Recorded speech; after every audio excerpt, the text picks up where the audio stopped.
ദേ ഇവരെല്ലാം ആണ് കേട്ടോ എന്റെ ഇപ്രാവശ്യത്തെ അതിഥികള്. വിന്റർ ആയി കഴിഞ്ഞു കഴിഞ്ഞാൽ ഇവന്മാര് ചോദിക്കാനും പറയാനൊന്നും നിൽക്കത്തില്ല, ഒരൊറ്റ വരവാണ് ഇങ്ങോട്ടേക്ക്. വിന്റർ ആയതുകൊണ്ടും ജനൽ എപ്പോഴും നമ്മൾ അടച്ചിടുന്നതുകൊണ്ടും കർട്ടൻസ് നമ്മൾ അങ്ങനെ മാറ്റാറൊന്നും ഇല്ലാത്തതുകൊണ്ട് ഞാൻ സത്യം പറഞ്ഞു കഴിഞ്ഞാൽ ഈ ഒരു ഭാഗം ശ്രദ്ധിച്ചിട്ടുണ്ടായിരുന്നില്ല. അത് എനിക്ക് പറ്റിയൊരു തെറ്റാണ്. പിന്നെ ഞാൻ വീടെല്ലാം ഭയങ്കര സൂക്ഷിച്ച് നല്ല വൃത്തിക്കാ കൊണ്ട് നടക്കുന്നത് എന്നുള്ളൊരു അഹങ്കാരം എനിക്കങ്ങ് പോയി കിട്ടി. എന്റെ ബലമായ സംശയം എന്റെ വിട്ടുമാറാത്ത ആസ്മ ഈ ഒരു സാധനം കൊണ്ട് വന്നതാണോ എന്നുള്ളതാണ്. വിന്റർ ആയ കാണാൻ നല്ല ഭംഗിയും പുറത്ത് നല്ല സുഖമൊക്കെ ആണെങ്കിലും അകത്തിരിക്കുമ്പോൾ ഇതുപോലുള്ള ബുദ്ധിമുട്ടുകളും നമുക്ക് വരും കേട്ടോ.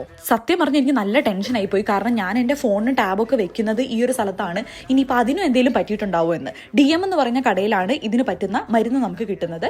വേറെ എന്നാ ശ്രദ്ധിച്ചില്ലെങ്കിലും വേണ്ടില്ല, ഈ ഒരു സാധനം അല്ലെങ്കിൽ ഈ ഒരു മരുന്ന് അടിക്കുന്ന സമയത്ത് നമ്മൾ എന്തായാലും തീർച്ചയായിട്ടും ഗ്ലൗസ് ഇടേണ്ടതാണ്. പറ്റുമെങ്കിൽ മാസ്ക് ഇടണം. കാരണം ഇതിന്റെ മണം എന്ന് പറയുന്നത് അസഹനീയമായ ഒരു മണമാണ്. പല രീതിയിൽ ആൾക്കാർ ഇത് ചെയ്യുന്നത് ഞാൻ കണ്ടിട്ടുണ്ട്.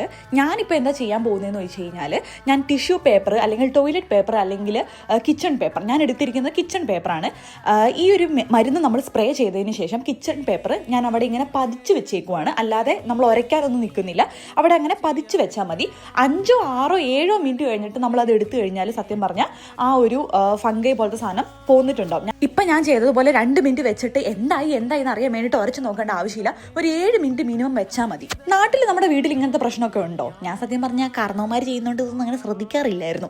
എന്തൊക്കെയാണ് നിങ്ങളുടെ അഭിപ്രായം? നിങ്ങൾ തീർച്ചയായിട്ടും കമന്റ് ബോക്സിൽ പറയണേ. സബ്സ്ക്രൈബ് ചെയ്യാൻ മറക്കരുത് കേട്ടോ. ടാറ്റാ.